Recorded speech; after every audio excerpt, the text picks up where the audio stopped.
Look, this is not an easy thing. There's a balance to be struck.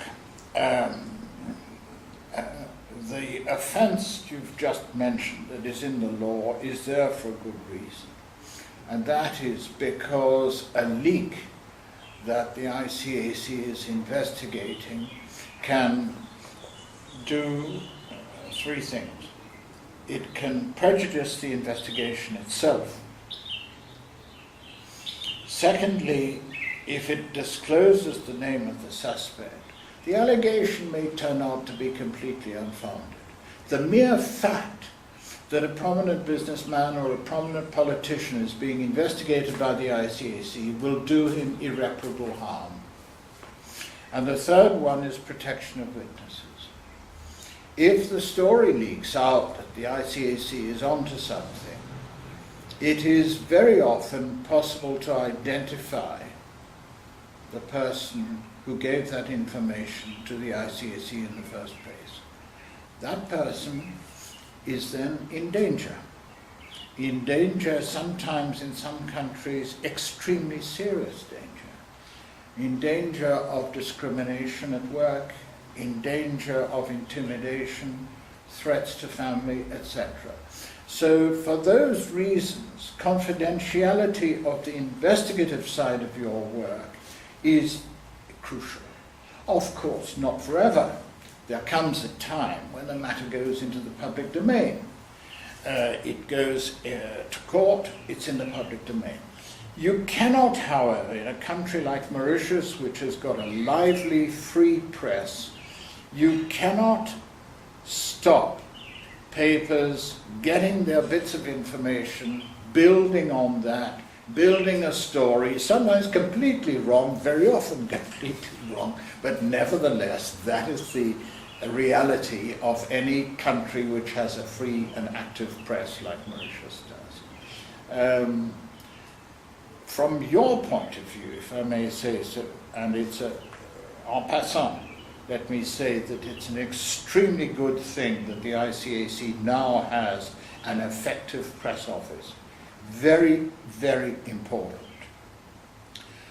Time and again, you get the press ringing up and saying, what about this? How's it going here? Are you investigating Mr. de Speville? All that kind of question, of course, the natural function of a crime reporter. What should the ICAC's response be? Time and again, your invariable response has to be, we neither confirm nor deny that we're investigating Mr. de Speville. The press never accepts that as a reply and will keep trying to get more out of you. And all they're going to get is, I'm very sorry, people, but for reasons that you understand now, because we've explained them to you, we neither confirm nor deny what you've just put to us. I'm afraid there has to be a standard line. Yeah. Well, how damaging, I'm not sure I can answer that, but certainly the word, the description turbocharge is a good one. What I know of Mauritius, and I've been coming here on and off for many years, it is a small country. You do have very energetic politicians and a very energetic press. It's inevitable that at times the atmosphere gets rather heated. That is so. In amongst that atmosphere, the ICAC has to do its work, what it was set up to do by the community. It has to do it, therefore, methodically, steadily, confidently. The independence goes without saying, with integrity and impartiality.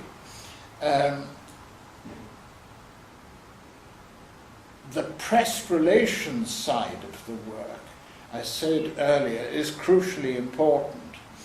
To try and have proper professional relations with the press, with all the media, and to get them constantly to understand. You have an educational role which is vital, constantly to understand the nature of your work and why you do have to do it confidentially. You can't stop people speculating. There's no point in trying to gag them about that. There's a sufficient gag in your law already. The press hate that offence that you've just referred to. And they call it the press gag law. They call it that in Hong Kong, they call it that everywhere.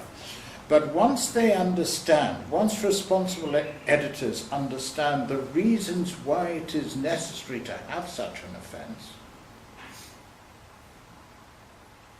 it's going too far to say the press then become reasonable. They never do. But they at least have no excuse for acting in ignorance.